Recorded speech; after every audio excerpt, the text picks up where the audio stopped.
Remember the thrill of walking into Woolworths on a Saturday afternoon?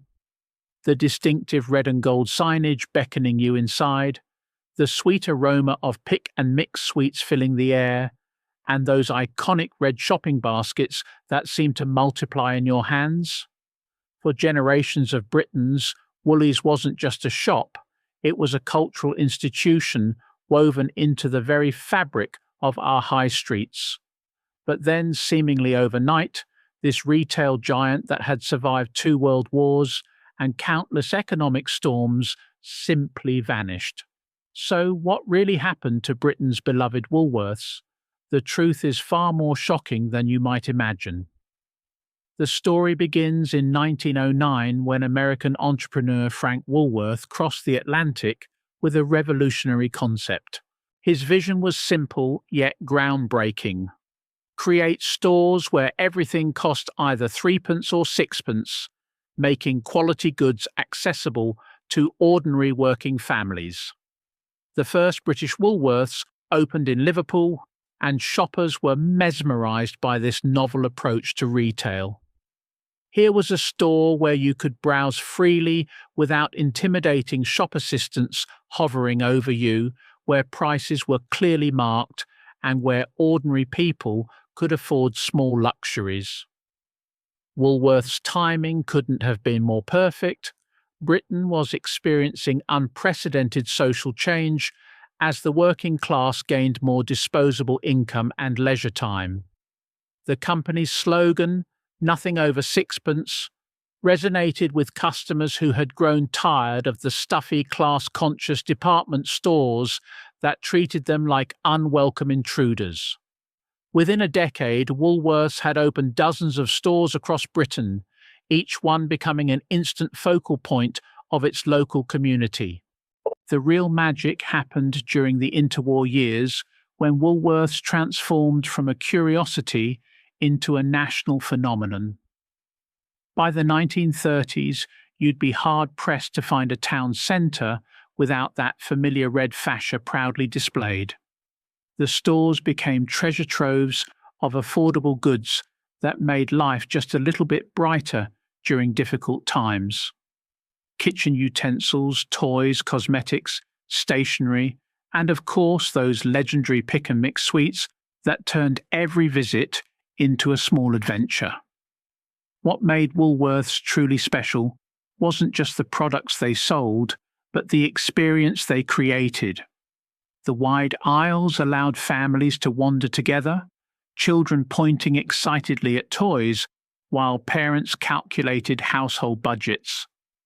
The lunch counters became meeting places where friends caught up over tea and Welsh rarebit. Staff knew their regular customers by name and would save special items behind the counter for their favourites. During World War II, while other retailers struggled with rationing and shortages, Woolworths proved its resilience. The company adapted by selling whatever was available, from utility furniture to makeshift Christmas decorations crafted from salvaged materials. Their stores became symbols of hope and normalcy during Britain's darkest hours. Even when bombs destroyed entire branches, new ones would open within months, a testament to the company's determination and the public's unwavering loyalty. The post-war boom years saw Woolworths reach its absolute zenith. With rationing finally ending and consumer confidence returning, the stores exploded with colour and variety. The 1950s and 60s brought television sets, record players and modern appliances to Woolworths shelves. The company pioneered the concept of bringing cutting-edge technology to the masses at prices ordinary families could afford. The music department became legendary in its own right. Woolworths was often the first place teenagers could buy the latest singles from their pop idols.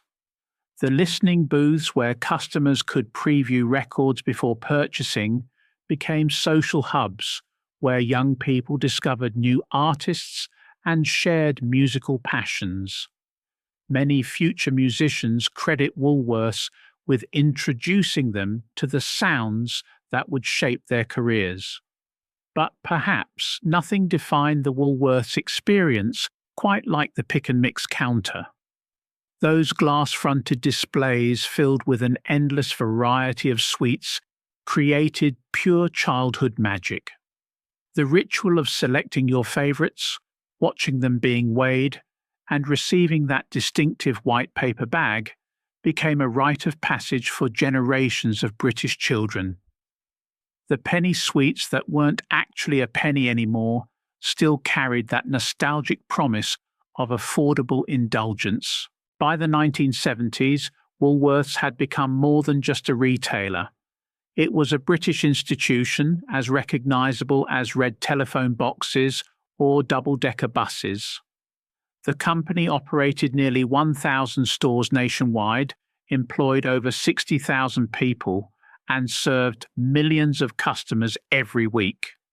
It seemed impossible that such a dominant force could ever disappear from our high streets. But beneath this veneer of success, storm clouds were gathering that would ultimately lead to one of Britain's most shocking retail collapses. The seeds of Woolworths' destruction were planted during the very decade when the company appeared most invincible. As the 1980s dawned, retail was undergoing a seismic shift that would catch this sleeping giant completely off guard. Out-of-town shopping centres were springing up across Britain, offering something Woolworths had never had to compete with before: vast car parks, extended opening hours, and massive stores that could display far more stock than any high street location. Meanwhile, a new breed of competitor was emerging with laser focus on specific product categories. Toys R Us revolutionized toy retailing with warehouse-sized stores and unbeatable selection. HMV and Virgin megastores captured the music market with knowledgeable staff and comprehensive catalogues. Superdrug and Boots modernized health and beauty retail with sleek modern interiors and sophisticated marketing. Each of these specialists was doing what Woolworths did, but better, in their chosen field.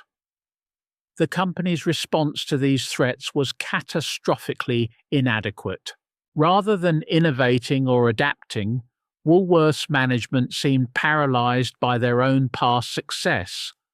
They clung to the outdated variety store model long after customer shopping habits had evolved beyond recognition. The stores that had once felt spacious and modern now appeared cramped and dated compared to their gleaming new competitors. Perhaps most damaging of all was Woolworths' failure to understand changing demographics. The teenagers who had once flocked to their music departments were now shopping at specialist record stores or discovering new artists through MTV and radio. Young mothers who had relied on Woolworths for children's clothing were being lured away by Next and Mothercare with their superior designs and targeted marketing. Even the beloved pick and mix counter faced competition from supermarkets offering similar products at lower prices. The financial pressures intensified throughout the 1990s as Woolworths found itself trapped between rising costs and falling profits. Their high street locations, once prime real estate, were becoming expensive liabilities. Rent and rates soared while foot traffic declined as shoppers migrated to retail parks and shopping centres. The company was bleeding money on long-term leases for stores that were no longer viable. Desperate attempts at modernisation only highlighted how out-of-touch management had become with their customers. Store redesigns felt half-hearted and confusing, creating awkward hybrid spaces that satisfied no one. The company lurched from one strategy to another, trying to be everything to everyone while excelling at nothing. They experimented with larger format stores, smaller convenience formats, and even briefly considered becoming a supermarket chain. The writing was clearly on the wall by the early 2000s, yet somehow Woolworths continued stumbling forward like a retail zombie. Private equity firms circled like vultures, loading the company with debt while extracting maximum value for themselves. Each new ownership structure promised transformation, but delivered only further decline. Store closures accelerated, staff numbers were slashed, and the remaining outlets grew increasingly shabby and depressing. The pick and mix counters that had once sparkled with variety were reduced to a handful of tired sweets. The toy departments that had enchanted generations of children became sad affairs with limited stock and surly staff. The music sections that had discovered countless future stars were relegated to bargain bins of outdated albums.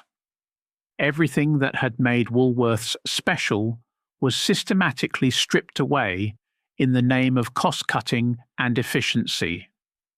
Customer loyalty, built up over nearly a century, evaporated with shocking speed once people realised their beloved Woolies was no longer the store they remembered. The final years saw a death spiral of declining sales, store closures, redundancies, and mounting debts that no amount of nostalgia could overcome. By 2008, this retail colossus was teetering on the edge of oblivion, carrying debts of over £385 million and losing money at an alarming rate. The end, when it finally came, was swift and brutal. On December 27, 2008, the administrators pulled down the shutters on the last Woolworths stores for good. After 99 years of serving British families, the company that had seemed too big to fail had simply ceased to exist. 30,000 employees lost their jobs overnight, and 807 stores across the country fell silent. The high streets that had been anchored by those familiar red fascias suddenly felt empty and incomplete. The collapse of Woolworths wasn't just the end of a retail chain. It was the death of an era, a way of shopping, and a piece of British culture that can never be replaced. Today, many of those former Woolworths stores stand as discount retailers, charity shops, or remain boarded up entirely, serving as hollow reminders of what we've lost. For those of us who remember the magic of Saturday afternoon trips to Woolies, the story serves as a poignant reminder that nothing lasts forever, no matter how permanent it might seem. The pick and mix counter may be gone, but the memories of childhood wonder it created remain as sweet as ever. If you have your own Woolworths memories, share them in the comments below. And don't forget to subscribe for more stories of Britain's lost high street treasures.